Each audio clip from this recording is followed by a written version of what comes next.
బీజేపీలో సీనియర్ల నాయకులకు ఎవరికి కూడా టికెట్లు దక్కకపోవటాన్ని, అలాగే ఏ జాబితాలో కూడా సీనియర్లకు మొండి చేయి చూపించడానికి దీనిపైన అప్డేట్స్ మా కరెస్పాండెంట్ వినాయక్ ఇస్తారు. అలాగే ఇక జనసేనలో కేవలం ఓసీలకు మాత్రమే 18 సీట్లు కేటాయించడంతో ఆయన నిజస్వరూపం బయట పెట్టుకున్నారు అనే దానిపై కూడా అప్డేట్స్ మా కరెస్పాండెంట్ సతీష్ అడిగి తెలుసుకోబోతున్నాం.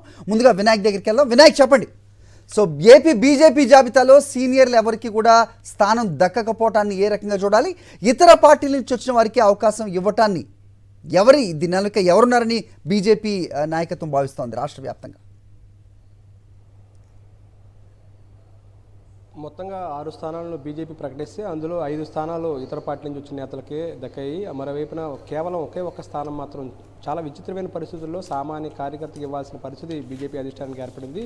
అక్కడ మనం చూస్తే కనుక నరసాపురం పార్లమెంట్ పరిధిలో బీజేపీలో చేరనప్పటికీ కూడా ఆ టికెట్ కోసం, అంటే కూటమి పొత్తు ఏ విధంగా ఉన్నప్పటికీ కూడా అటు జనసేన అయినా, అటు మరోవైపున బీజేపీ అయినా, మరోవైపున టీడీపీ అయినా ఈ పొత్తులో భాగంగా ఎవరు పోటీ చేసేటప్పటికీ కూడా తనకే టికెట్ వస్తున్నట్టు కూడా చాలా ధీమా వ్యక్తం చేస్తూ రఘురామకృష్ణరాజు పలుమార్లు వివాదాస్పద వ్యాఖ్యలు చేశారు. ఈ నేపథ్యంలోనే ఆయన గత 15 రోజులుగా కూడా నరసాపురం టికెట్ కోసం బీజేపీ నుంచి అధిష్టానం అపాయింట్మెంట్ తీసుకోవడం కోసం ప్రయత్నం చేశారు. కానీ ఎక్కడా కూడా బీజేపీ అధిష్టానం సీనియర్ల ఫిర్యాదుతోటి రఘురామకృష్ణరాజుకు మొదటి నుంచి కూడా ఇవ్వకూడదనేది నిర్ణయం తీసుకున్నారు. ఈ నేపథ్యంలోనే కూటమి తరపు నుంచి రఘురామకృష్ణరాజును పక్కన పెట్టడం కోసమే ఆ టికెట్ను సామాన్య కార్యకర్త అయిన శ్రీనివాస్ వర్మకి ఇచ్చినట్టుగా తెలుస్తుంది. మరోవైపు మనం చూస్తే కనుక మిగిలిన 5 టికెట్లు కూడా సీనియర్ల వరకు కూడా దక్కలేదు. వలస వచ్చిన నేతలకి ఎక్కువగా ఇక్కడ ప్రాధాన్యత దక్కిందని చెప్పుకోవాలి.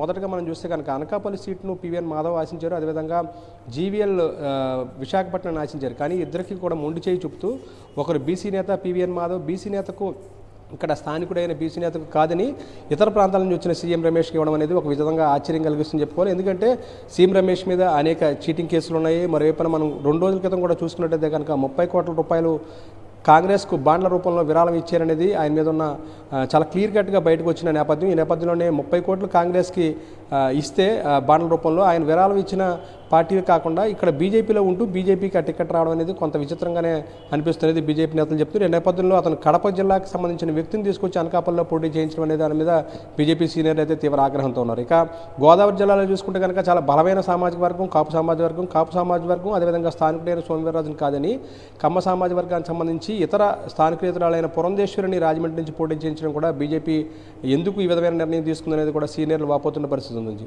ఇక మరోవైపు మనం చూస్తే కనుక కొత్తపల్లి గీత అరకు పార్లమెంట్ తరపు నుంచి ఛాన్స్ దక్కింది. కానీ ఆమె గత ఎన్నికల్లో 2019 ఎన్నికల్లో విశాఖ జనరల్ స్థానం నుంచి పోటీ చేశారు. ఆమె మీద ఇప్పటికే ఎస్టీ కాదనేది ఫిర్యాదు చేయడం, కోర్టులో కేసులు ఉన్నాయి. దాంతోపాటు బ్యాంకుల మీద సంబంధించి బురిడి కొట్టించిన కేసులు కూడా ఉన్నాయి. ఈ నేపథ్యంలో ఒకవైపున ఇటు సీఎం రమేష్ కానీ కొత్తపల్లికి కాదు కానీ గీతకు కానీ ఇద్దరికి కూడా చీటింగ్ కేసులు ఉన్నప్పుడు కూడా ఏ విధంగా ఇచ్చారనేది కూడా అంతుపట్టని రహస్యంగానే ఉందని చెప్పుకోవాలి. ఈ నేపథ్యంలో గత ఎన్నికల్లో విశాఖ నుంచి జనరల్ స్థానాన్ని పోటీ చేసినప్పుడు కేవలం 1100 ఓట్లు మాత్రమే గీతకు రావడం జరిగింది. ఈ నేపథ్యంలో 0.09 ఓటు కూడా రాని కొత్తపల్లి గీతకు బీజేపీ టికెట్ అరక ఇవ్వడం అనేది చాలా సీనియర్లు వ్యతిరేకిస్తున్నారు. ఇక మనం చూసుకుంటే కనుక రాయలసీమకు సంబంధించి రాజంపేట నుంచి కాంగ్రెస్ తరఫున మాజీ సీఎంగా పనిచేసిన కిరణ్ కుమార్ రెడ్డికి టికెట్ ఇచ్చారు. అక్కడ సత్యకుమార్ ఆశించారు. అదేవిధంగా సత్యకుమార్ తీవ్ర స్థాయిలో ప్రయత్నం చేశారు. కానీ ఆయన దక్కకుండా ఇక్కడ రాజంపేట సీటు కిరణ్ కుమార్ రెడ్డి దక్కడం మీద ఆయన తీవ్ర అసంతృప్తితో ఉన్నారని చెప్పుకోవాలి. ఇక వరప్రసాద్ నిన్ననే వైఎస్ఆర్సీపీని ఇటీవల ఆయన టికెట్ రాకపోవడంతో వేయడం జరిగింది. ఈ నేపథ్యంలో వరప్రసాద్కు నిన్న బీజేపీలో చేరిన వెంటనే అలా కండువా కప్పుకొని సాయంత్రానికి ఆయనకి తిరుపతి సీటు ఇస్తూ అనౌన్స్ చేయడం అనేది కూడా బీజేపీ సీనియర్లు చాలా తీవ్ర అసంతృప్తిగా చెప్పుకోవచ్చు. మరోవైపున అసెంబ్లీ స్థానాలకు సంబంధించి కూడా అదే విధమైన సీనియర్లకు చోటు దక్కుతుందా లేదా అనుమానాలు వ్యక్తమవుతున్న పరిస్థితి ఉందని చెప్పుకోవచ్చు. Okay Vinayak, let's go to Satish.